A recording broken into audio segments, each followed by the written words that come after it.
If manifestation is not working for you, if you feel like you have been working hard every single day to create the life of your dreams and for whatever reason it's not working, it might be because you're too smart. Now, let me get back onto this in a second. Sometimes when we overthink, when we overanalyze, when we overtry, we block the opportunities for abundance. We block the opportunities for things to happen naturally, organically. We block the flow of synchronicities, of people allowing people to bring things to us, for doors to open up, to new ideas to emerge. We block these things. Seriously, the people who struggle with creating their dream lives the most, the people who struggle with manifesting effortlessly the most, are often the ones who think the most as well. And there is one small shift that they're missing. It changes everything when you start to make this shift. And I know this because I've been stuck in that pattern in the past at once myself as well. I was learning, I was analyzing, I was over-explaining, I was trying to figure it all out all at once, obsessing about it. And it was just like there's too much happening in my brain. And after interviewing some of the most successful people in the world, I started to notice something different. They don't approach manifestation or creating the life of their dreams the way most people do. And once I discovered this difference, I couldn't unsee it. So in this video, I'm going to break down the 5 shifts that are keeping smart people like yourself stuck and how to fix each one so you can finally create what you want in your life. You can finally start to use the tool of manifestation to work for you instead of against you. So let's start and break this down. Shift number 1 is that you're stuck in your head. Why do smart people struggle with manifestation more than people that maybe aren't overanalyzing their lives as much? Well, it's because they live in their head. They're living in their brain and they're thinking constantly. And they're thinking every step that could go wrong. That's typically what it is. They over-worry.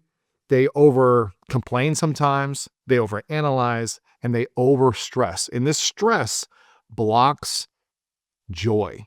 It blocks the ability of you being in your energy, in your flow, in your body, in your freedom. So when you're constantly in your head, you're not in your freedom. You're not in your flow. And that's when genuine things start to come to you. When you overanalyze and you over-question and you try to understand everything, it blocks your ability to manifest. Now, I'm a curious human being. I ask tons of questions. I always ask why. I piss probably so many people off because I'm constantly wanting to know why people do things the way they do them. But in the last 10 plus years of my life, it hasn't held me back from actually acting. Manifestation is not just about thinking. It's about how you show up. Your energy does not lie. You can know exactly what you want and still not have it because you're not showing up as the person who has it. I love this quote by Rhonda Byrne as she talks about this element that keeps so many people stuck in their manifestations. She says, one of the things that trips people up is they try too hard. The universe wants us to have everything and live a full life. It's not a battle or anything like that. The question I get sometimes is, why did you first realize you were living in your head instead of actually moving? And here's the thing. When you overanalyze, stress builds up. It becomes overwhelm. It becomes a burnout. That's what life feels like. It feels like you're burning the candle on both ends. You're trying to get up early and work hard. You're trying to work late. You're trying to be on and be perfect during the day. You're people-pleasing people. Your energy is in work hard mode. Try to do the right things. It's not in freedom and in flow. And you've got to be shifting it. You know, sometimes I feel like being one of the dumbest people in every room I go in is an advantage to me because I don't feel. Now, when I was younger, it hurt me. It crippled me because I felt insecure. I felt insignificant. I felt like I couldn't accomplish anything because I wasn't as smart or talented as all of my peers growing up in school. Everyone got better grades than me. Everyone could speak better than me in front of the classroom. Everyone had a higher reading level than me. When I went to 8th grade and got tested for the first time, I had a 2nd grade reading level. So my confidence was just knocked down, and everyone in the room was smarter than me, literally in school. Everyone was more talented, smarter, and had more confidence because of their results, because of their grades and their ability to work in school. I didn't have that.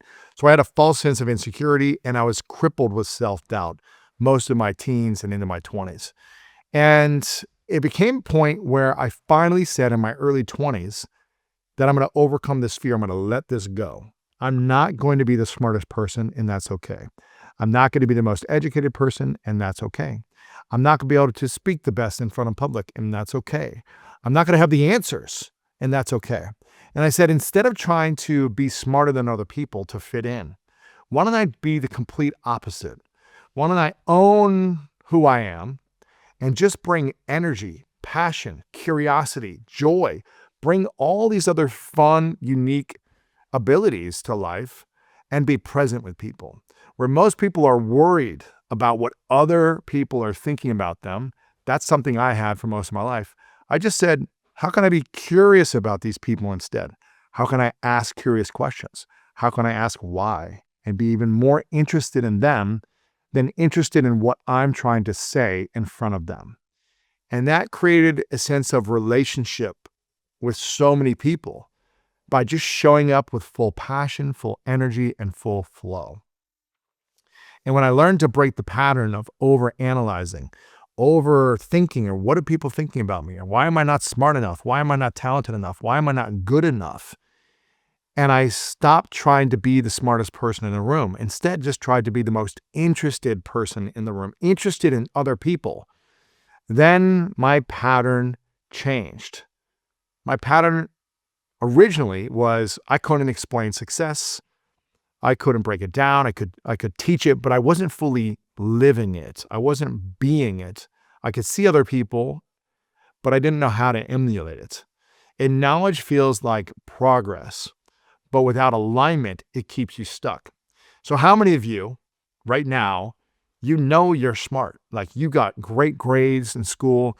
Maybe you went on and got a master's degree after college. Maybe you got a PhD. Maybe you got certifications. Like you kept going to school. You kept gaining knowledge. You read the books. You come here on the School of Greatness. You're getting all this content and information. You're consumed with great knowledge, but for some reason you still feel stuck. For some reason you feel like, why aren't blessings and abundance coming to me? Why do I still feel blocked? Let me go learn more and get more knowledge. Something in your life is holding you back. And another question that I get is, what is one area of your life right now where you know what to do, but haven't fully committed to being that person? One area of life. So a lot of you watching, listening right now, you know what to do. You know what actions to take, but you lack the courage to act out of fear of failure. Some of you lack the courage to act out of fear of success. What happens when I get all this success and all this attention and all this opportunity? Can I handle it? Can I actually keep it all up? What about the responsibilities or the pressures that come to me when I'm successful? Can I deal with that? So the fear of failure or the fear of success might be holding you back from actually taking the actions you need to. So it's not about more knowledge, although knowledge and education is important. It's about being a certain way by getting out of your head. And that is the end of shift number 1. You are stuck in your head. And I'm telling you, the moment I got out of my head, in terms of, I knew I wasn't the smartest. I knew I didn't have certain skills. I knew I was broke in my 20s when I was just getting started. I knew that I was so far behind in a lot of ways. But for whatever reason, the moment I started to realize that's okay, but I just need to show up with full energy and passion and curiosity and joy, that's when everything started to shift. That's when opportunities and abundance started to flow like I've never experienced in my life. It was like magic.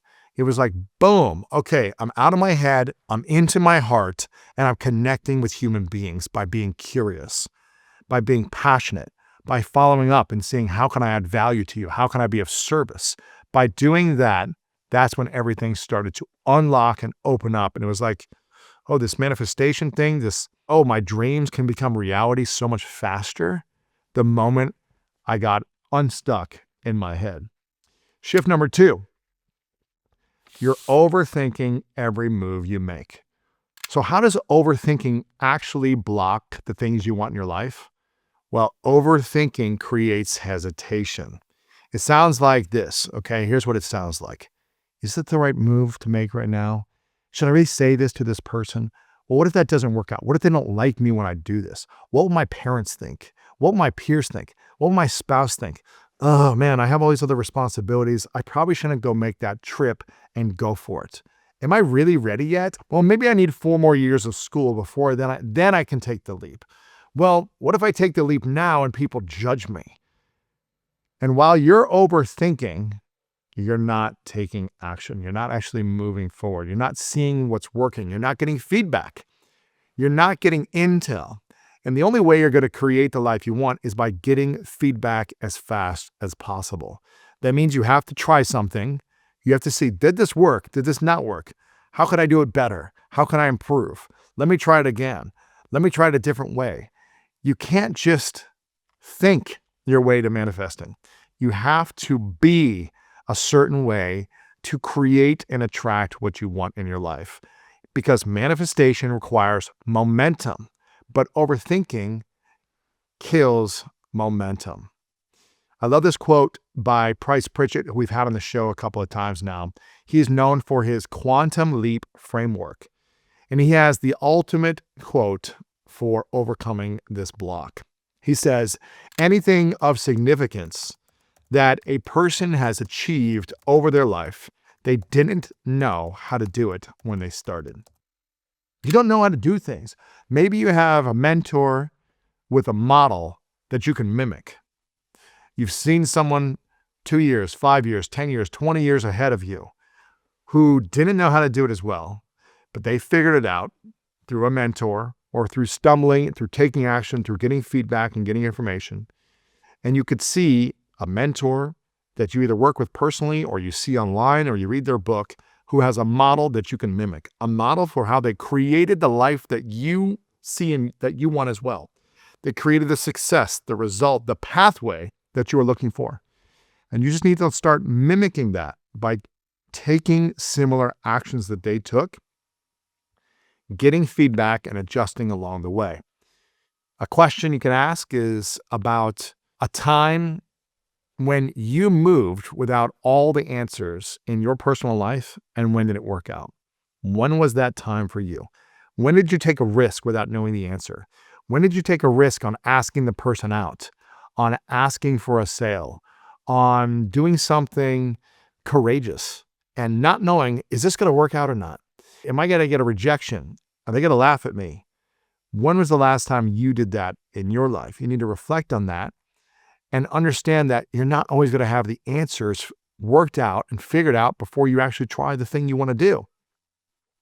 So you've got to be willing to overcome that block in your life, because not everyone knows how to do the thing when you get started. And I know you have an example in your life, even some small example where you didn't know exactly the answer to do something, but you took action and you got the result. Because the people who create results the fastest in life, they're not the ones who know the most. They're the ones who move despite not having all the answers. And I want you to be thinking about, what decision have you been sitting on that you could make today? What thing have you been resisting?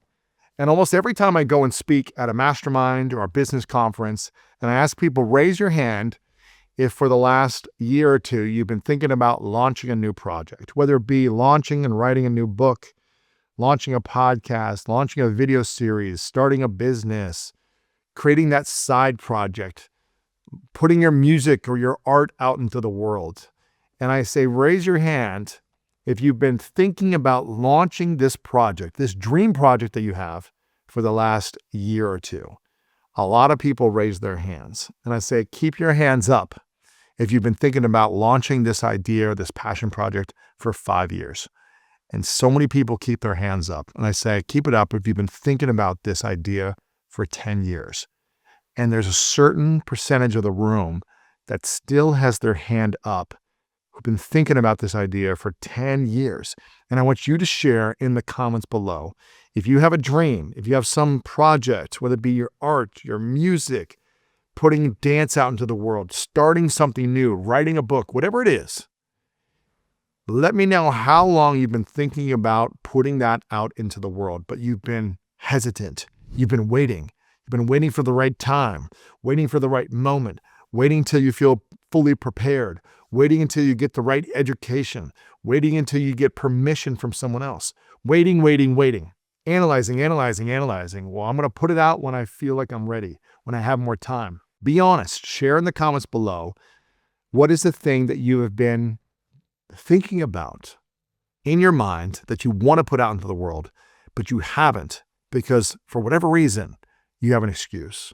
But most of that excuse is just in your thinking. It's just in your mind that you're worried about some result that you can't fully grasp. And a lot of it is the fear of like, well, if I put this out there and it doesn't do well, then I don't want to put it out there right now. I'm not ready to put the book out there, my music, my art. I'm not ready to share these things yet because I've been successful over here and this is something new. So if I put it out there and it doesn't work, I don't know if I can handle the embarrassment. I don't know if I can handle the rejection. I don't know if I can handle people not caring about the thing I care about the most. And when others don't care about the thing you care about the most, it might feel like I'm a failure. I'm a letdown. I'm a loser. I'm a nobody. Like, man, what was I thinking?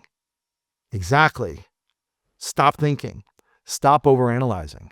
You're allowing the perception of future people who really don't matter, what they think about or don't think about with you. And that perception of these people in the future, of you putting some project or art out there in the future and it not being received well, is the thing you're overanalyzing and overstressing, and it's blocking you from creation. It's blocking you from just being the light that you are in this world, from being the energy, the flow, the fun, the creativity, the personality that you have. It's holding you back. And I don't want you to be held back anymore. End of shift number 2 is you're overthinking every move. Stop overthinking it. Yes, there are times when you're launching something that you want to have strategy and you want to think, okay, I'm going to launch this and what's the best way to launch this? Sure.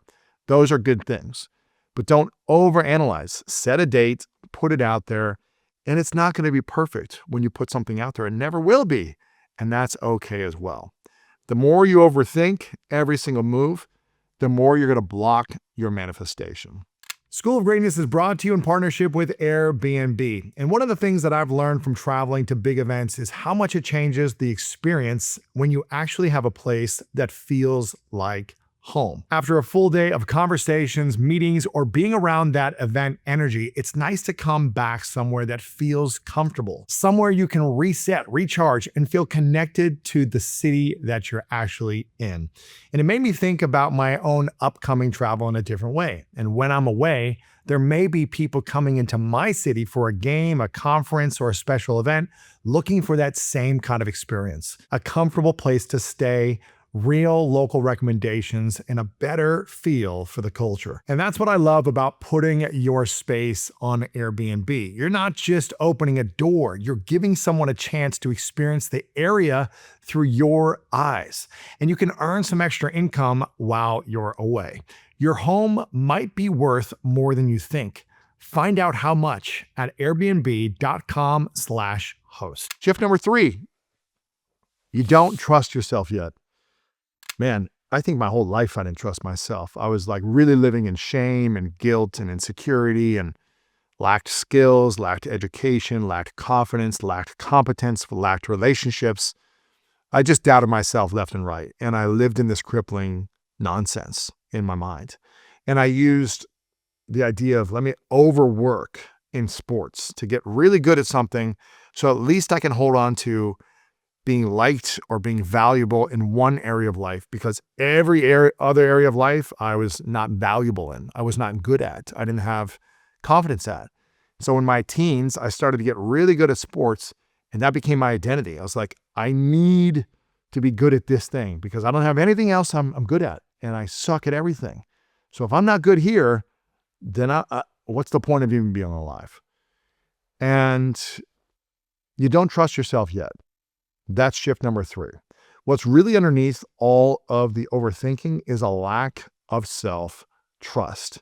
Because if you actually trusted yourself, you wouldn't need perfect clarity of every move you're making. And smart people are usually really good people. But this is a challenge. Smart people often use thinking as a way to avoid risk. The question to ask yourself is, was there a moment where you chose to trust yourself without certainty and it changed everything? I remember I moved to New York City off of a dream where I had no clue. I moved to New York City in 2000. I can't remember if it was exactly like beginning or end of 2010. And I moved there because I had a dream for a couple of years. I was thinking about wanting to go somewhere where I could learn handball because I had a dream of making the USA national team and going to the Olympics. This was back in 2008 when I watched handball for the first time on TV. And there was no handball in Ohio where I was living at the time. And one of the top teams in the country was in New York City. They had won the national championships year after year. And back at that time, there was not really social media. There's no way to get a hold of anyone, but they had a website and they had an address of where they practiced and when they practiced. And I just said, okay, I can't get a hold of anyone. I'm going to literally move across the country and go to New York City and give this thing a shot. And it was a risk. I had no clue. If anything was going to work out or not. I had no clue what was going to happen next, but I knew there was a dream inside of me. And I knew if I didn't take a risk and didn't go for it and didn't book the ticket and see what would show up, I didn't know what was going to happen.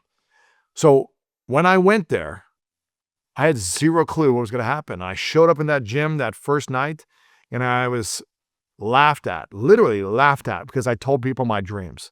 And they were like, come back in a few months. This is our last practice of the year. Come back in a few months. And if you're serious, we'll start to work with you. I came back a few months later and I kept showing up every single week. And within a year after that, I made the USA national team in handball. And had I not taken the leap, had I not risked, had I not been okay with being uncertain of the result, I never would have gotten the result. If I said, I don't feel ready yet, I didn't talk to anyone, is anyone going to even let me in the gym? Are they even there? I need to call them first to make sure it's okay. If I would have just waited, I would have never been in the position to manifest the dreams that I had in my heart. And so you've got to be willing to act and trust that something is going to unfold. It may not be the result you want, but trust that the right things will unfold the more you flex that muscle of moving into uncertainty and being okay with the results. Because here's the truth. You will never have full certainty on anything. Every night I go to bed, I literally go to bed. I look at my wife, Martha. We talk about what we're grateful for. We share our prayers. We share something that we appreciate within each other. And I literally say, God, I hope I wake up tomorrow morning. I hope I get another chance at this life tomorrow because today was amazing. Even if I had a challenging day, I'm like, thank God for today. I got to wake up. I got to be next to my wife. I got to see my kids grow for another day. Thank you, God, for a beautiful opportunity today to live life. I hope I get tomorrow to do the same. And every time I wake up, I say thank you. I say thank you for another day. Even if I'm feeling sore and groggy and not feeling like the best, what a blessing to wake up. 150,000 people today and every day do not wake up. They do not get to live the next day. 150,000 people die on average every day in this world. And for me, it puts things into perspective that you will never have full certainty on anything. And waiting for it, waiting for the right moment, waiting for the right education, waiting for the right permission, waiting for the right time, waiting till you have the money, waiting till you have whatever. That is what's keeping you stuck. And some of the biggest breakthroughs in my life came from moments where I didn't have all the answers, but I trusted that I would figure it out. I had faith that something would come out of it. And I trusted that if this action led me to a dead end, then it will open a direction for a new door that I'm meant to go down next, instead of staying stuck in overthinking about the next move in this door. It will guide me to the next opportunity in my life that I'm meant to go through. And I trusted myself to figure out a lot of these things. I trusted myself to move to New York City. I trusted myself to go to Spain the first time to play handball. I trusted myself in launching my first book and launching the first episode of this podcast when I had no clue what I was doing, zero clue what I was doing, when I was on my iPhone recording, just saying, hey, I hope I can figure this thing out. I had no idea it would be, almost 2,000 episodes later, 13 years later. I had zero clue there would be 3 New York Times bestselling books after that because of what courage and the risk of taking the leap and trying this out. I had no idea, zero chance, but I trusted myself to figure it out. I trusted I would know what the next step would be. I trusted I would get useful feedback on what's working and what's not working. And I'm constantly innovating and trusting the next steps. And that's the shift. You stop waiting to feel ready and you start trusting that you'll grow into it and things will figure themselves out. This is not an easy thing to do. Trust me. I think it's easy to overanalyze things, but the more you overanalyze, the more you block, the more you hesitate, the more you wait, the more you need everything perfect in your mind before you launch. It takes courage to overcome this self-doubt and the fear. And I'm reminded of something that Bob Proctor shared with me when he was on the show. And I had a great time with Bob when he was on the show. There's a quote he said that goes like this: courageous people aren't people who don't have fears. There's no courage without fear. Courage gets you to face the thing that you fear. And anytime I go to do anything that I've never done, I'll be afraid. But fear won't stop me. I love that from Bob. Fear won't stop me. I'll tell you what, when you live in self-doubt, it's really hard to have courage because fear is crippling. Fear, it consumes you. It locks up your nervous system. Your heart feels tense. You have short breath. You're overanalyzing, and it's like you can't focus because you're just afraid and you're not in flow. So what does building self-trust actually look like for myself and for you day to day? For me, self-trust is a constant reminder to lean on habits and practices of joy. Now, this may seem like a simple thing to think about, but if you can show up in gratitude in the mornings and say, thank you for another day, and express gratitude right away. If you can enter every room with joy, when you open a door and you enter a room, just think, I am bringing joy, light, and love. I'm bringing curiosity. I'm bringing play. I'm bringing fun. I'm bringing preparedness. Whatever it is, the thing that you want to bring that energy into any room you enter, except for maybe the bathroom. But even then, there's an opportunity to meet people. You open the bathroom, maybe you say hi to someone washing their hands. You can bring curiosity, play in that setting as well. Bring the best of you to every room. If you do that every single day, good things are going to happen. Good things are happening. And put yourself in uncomfortable rooms and bring that also. Don't try to be more interesting to people. Be more interested in people. So if you wake up in gratitude and say, thank you for this day, and you think, how can I bring the best of me today? Every door that you open, you bring light, love, curiosity, joy, play, preparedness, whatever it is that you want to bring to the world.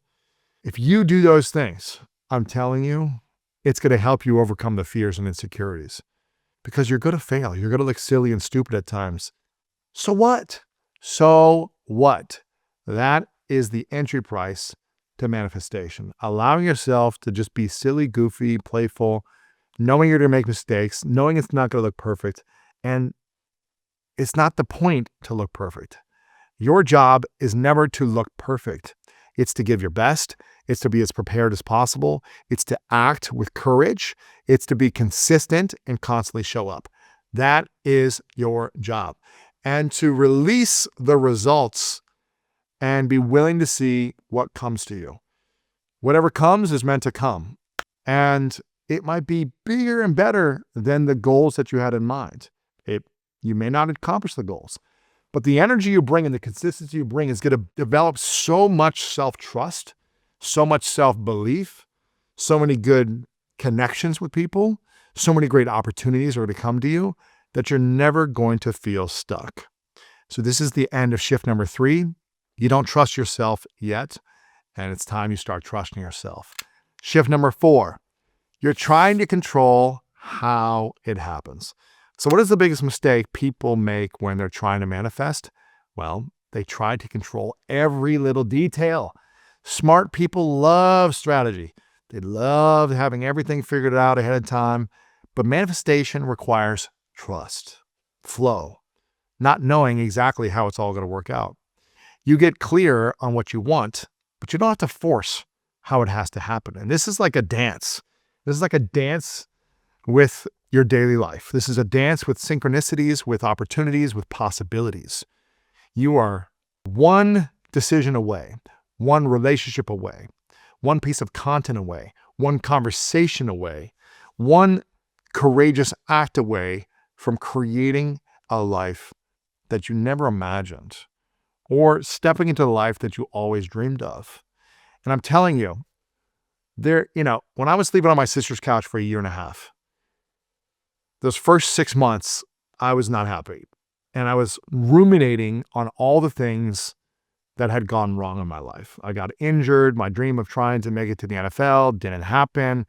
I had to have a surgery. I couldn't go back to play football. I've got no money. I'm going through this breakup with this relationship. Sleeping on my sister's couch. My dad had gone through a traumatic brain injury and got into a car accident a couple years for that, and he never fully recovered. It's like the 2008 housing crisis crash. There's no jobs. It was like I was a victim machine. I was just like victim, victim, victim. Woe is me. Everything is against me. No one loves me. The world hates me. I'm not talented. I have no skills. I didn't graduate college still. I'm a loser. I'm sleeping on my sister's couch. I'm never going to get married and have kids because no girl's going to want to be with me. It was just like a victim conversation in my mind, consuming my thinking, consuming my energy, and consuming my behavior. So when I'm ruminating and thinking and consumed by negative thinking and victim mindset, my energy is also reflecting my thinking.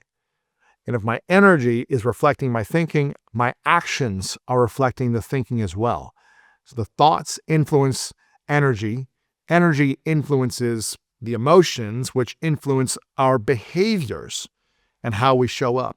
So if that is my perception all day long, that my life is against me and everything is against me and nothing's going to happen, my behaviors will say, well, I might as well not even try this because who cares anyways, because nothing good is going to happen. So that's why I need to shift thinking to flow and shift emotions and energy to being positive, joyful, creative, prepared. And then my actions will mimic the behavior, the feeling, the energy, and the thinking. And that just creates this momentum. It creates this like manifestation momentum. It's just like a machine. It's like boom. And then the energy spirals to where you start becoming a vortex. It's like you put this energy out there and then you just boom, it just comes back to you. Because when you try to control the how, if you're like, I'm going to do everything this certain way. If it doesn't work out, then I'm going to be angry. You limit what's possible. You limit what's possible and you control the how.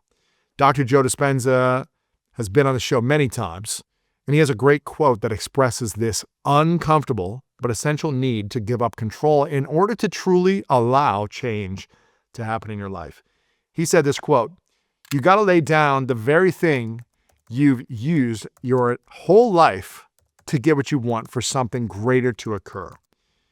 You've got to lay down the very thing you've used your whole life to get what you want for something greater to occur. Imagine what it would look like if you just said, I don't know how this is going to happen. I'm going to create a strategy and I'm going to follow the actions of the strategy, but I'm also going to allow for things to happen even way easier.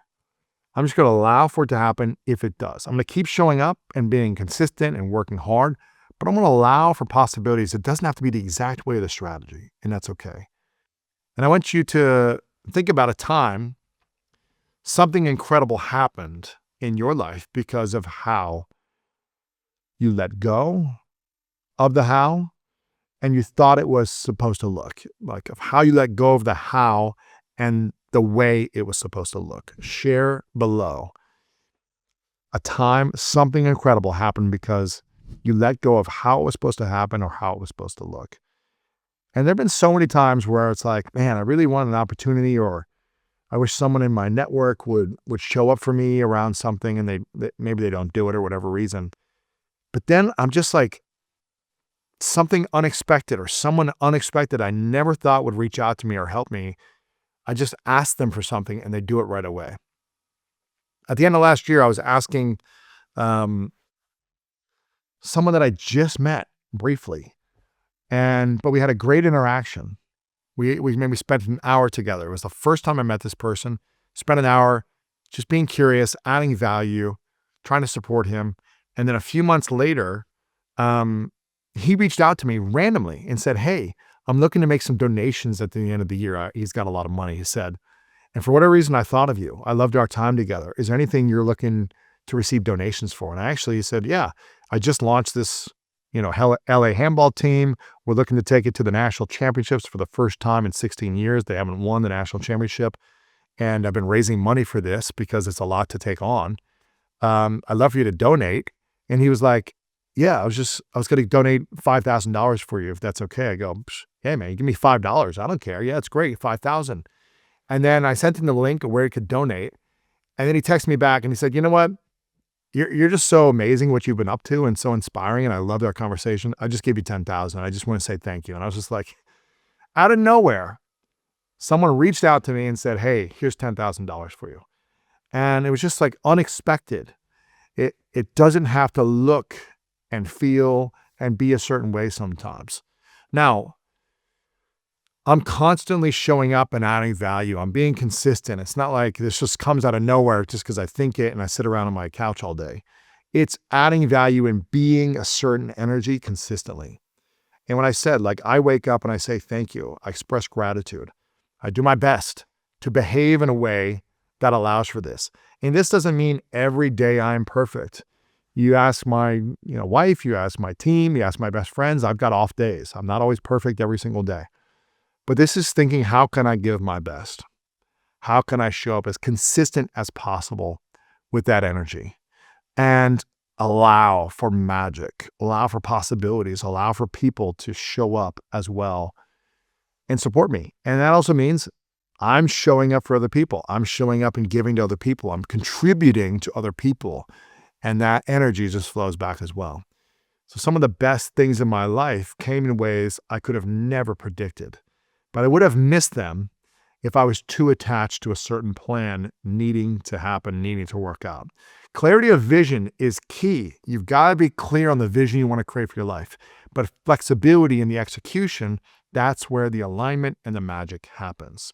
So you've got to be thinking about how to stay fully committed to your vision without strangling the outcome, without like, it has to be this way. I have to get these results. Like, I've got visions for my business, for my health, for my marriage, for my kids, for my Olympic dreams. I've got visions, but things are not always happening the exact way I imagine them to happen. And they're unfolding of events that are beautiful things that happen. So end of shift number 4, you're trying to control how it happens. Stop trying to control how it happens. Shift number 5 is a big one. You have to become the person first. Gosh, so many people hate this. So many people hate when I talk about this. Shift number 5, you have to become the person first. What does this mean? So what actually needs to change for this to work in your life? You stop trying to think your way there and you start showing up as the person who already has it. This is probably the thing that most people hate about manifestation or about creating the life they want. They hate this. They hate hearing this. And here's why. Because it seems like, well, you say, stop trying to think your way there. Because there's a lot of people that are overanalyzing. And if you're an overanalyzer, overthinker, type yes below or type overthinker. I'm an overthinker in the comments below. And you say, well, okay, I hear you say, Lewis, that you need to start showing up as the person who already has it, but I don't have it. I don't have it. That sounds stupid to me because I don't have the thing I want. So how can I be the person who has it? How can I be happy? How can I be joyful? How can I be rich when I'm poor? How can I be smart when I'm stupid? How can I be $1 million homeowner when I live in a shack or I live in my sister's apartment or whatever it is? I've said this in the past in my book, The Greatness Mindset. You are not stuck. You are just operating from a version of yourself that hasn't decided to change yet. Where's my book? This is my book. If you do not have this, people ask me all the time, Lewis, what is the book of yours that I should get first? This is the book I wish I had when I was 15, when I was 21, when I was 30, when I was 40. This is the book. This is the book that I would read now, in the past, and in the future. The Greatness Mindset. Unlock the power of your mind and live your best life today. Go get a copy of this right now. We'll link it up in the description as well. It gives you all the exercises, tools, strategies you need. You're not stuck. You're just operating from a version of yourself that hasn't decided to change yet. I love the quote from Dr. Joe Dispenza. He says, your personality is your personal reality. Your personality is your personal reality. So you live in, I'm not good enough. The world is out to get me. People take advantage of me and abuse me. I'm never going to be smart enough to fit in. I don't belong because of this. I was abused. I was this. I had this struggle. If you constantly think and in that operating system as this is going to hold me back because I believe this victim mentality, and you probably went through some very dark challenges. This is not diminishing the challenges you've experienced, but we must learn how to heal the wounds of the past in order to create an abundant future. And if you're constantly stuck ruminating on the past as a block of why you cannot act courageously to create the things you want, then you're not going to create the things you want. It's a simple concept, but hard to do. I know it's hard because it took me a long time. It took me until I was about 30 years old to start the healing journey. And that was a journey that was freaking hard. And it didn't all, it was layers and it was stages. For the first few years, I felt like I unlocked a lot. But then I had other blocks I needed to unlock and heal. And that took a few years of breakdowns because I wasn't willing to heal them yet. And so I kept making actions that would hurt me. And so then I had to find deeper levels of healing and then new levels of unlock. And it's just a journey of healing, okay? So this is the shift that changes everything. Every day you got to ask yourself, how does that version of me think? How does that version of me, that future version of me think? How do they decide? How do they show up? And then you act from that place. How does the future version of me who doesn't have this think, decide, act, feel? How do they show up? And then you start acting from that place. You got to, and here's the key, you've got to do it before you feel ready. Oh my gosh. Let me tell you a story about this.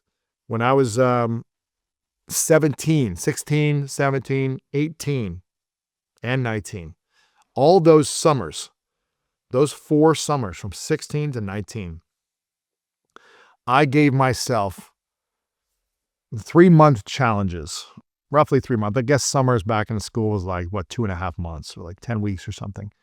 Summer break. I would give myself a challenge around the thing that I was the most afraid of. And back then it was like talking to new people. I was very insecure. I felt like I couldn't speak in front of the class because everyone would laugh at me because I couldn't read. and I couldn't read aloud. I couldn't read in the book and actually read it out loud. I was that bad at reading.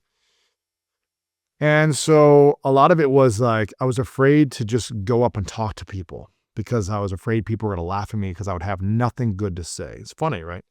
And so each summer I gave myself these challenges to go humiliate myself in front of strangers. The whole challenge was get people to laugh at me.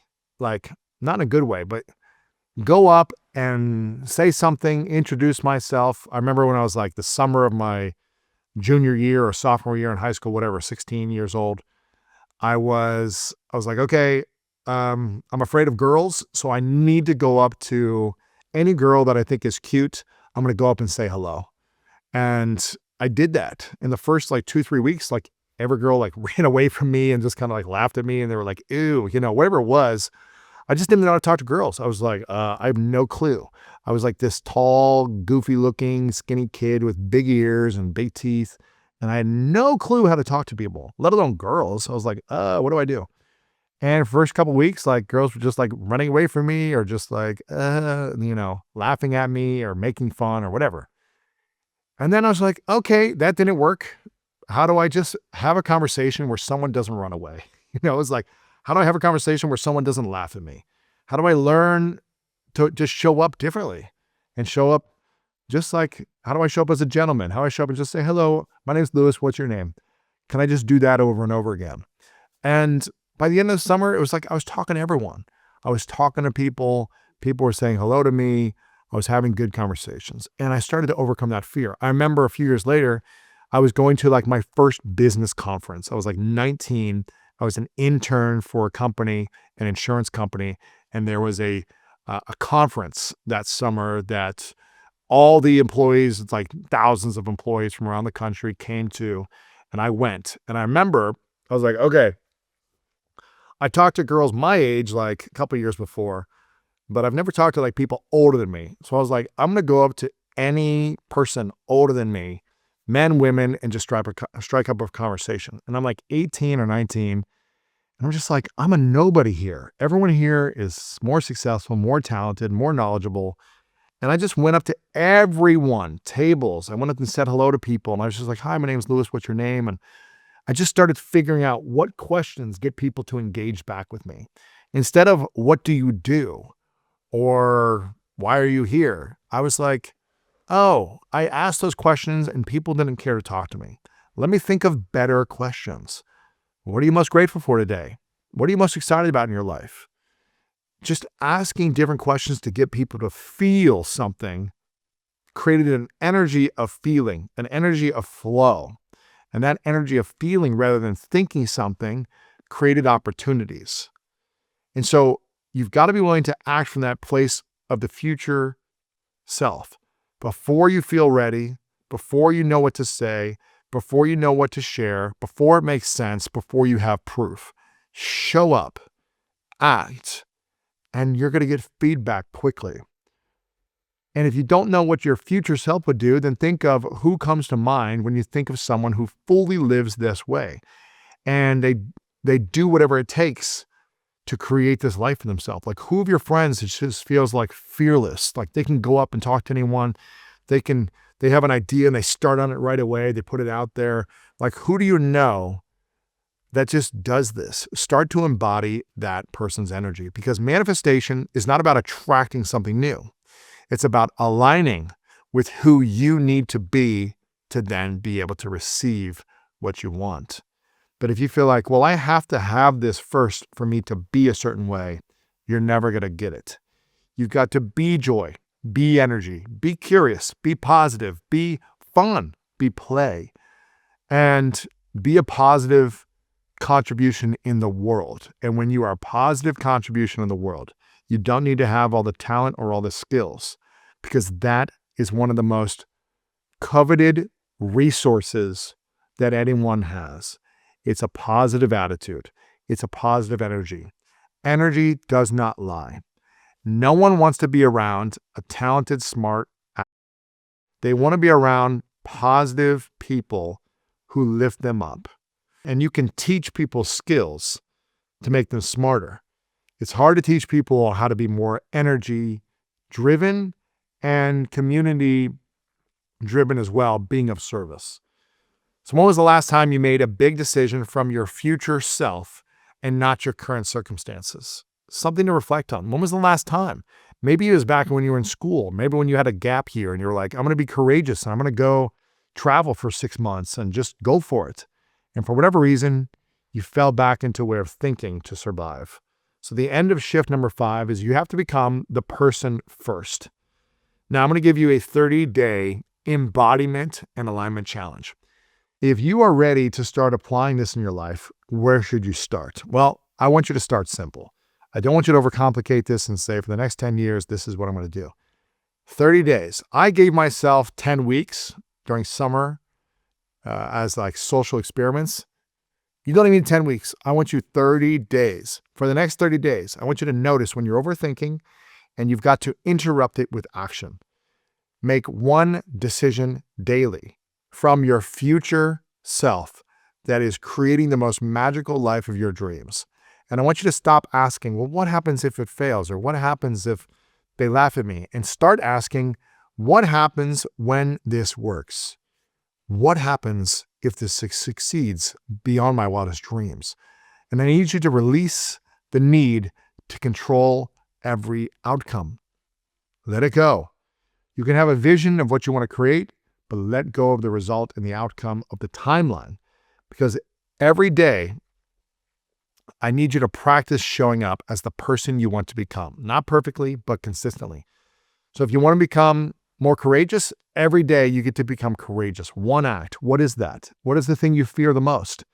Do you fear putting your message out there online? Every day you've got to share a message out online. Do you fear being on video? Every day you've got to be on video and post it. Do you fear having conversations with strangers? Every day you get to have a conversation with 5 strangers. And build that muscle and reflect on it. What did you learn? What did you need to get better on? What can you try differently? So what happened the last time you fully committed to a personal challenge for 30 days or more? I don't even know if you have done something for 30 days or more because it takes courage. This is not an easy thing to do. And if you do this for 30 days, you won't just change your results. You'll change your identity. Identity is everything. Identity is where it's at. Again, your personality is your personal reality. And that personal reality is based on an identity of how you think, feel, and behave in the world. Smart people have a gift, but if you're not careful, that gift can become the very thing that's holding you back. Because you can always find a reason not to act, not to move, to wait, to delay. You can always find a reason to do more research, to get more education, whatever it might be. But the people who create an extraordinary life, they don't just think differently. They act differently. They move differently. They are different because they trust themselves.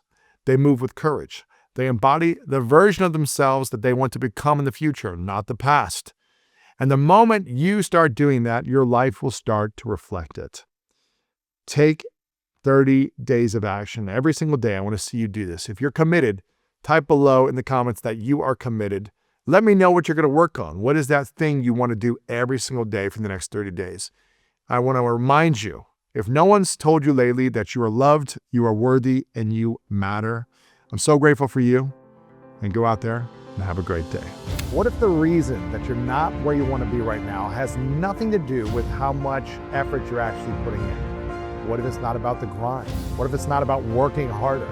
What if it's the way you've been conditioned to think all along? You see, most people are running mental patterns.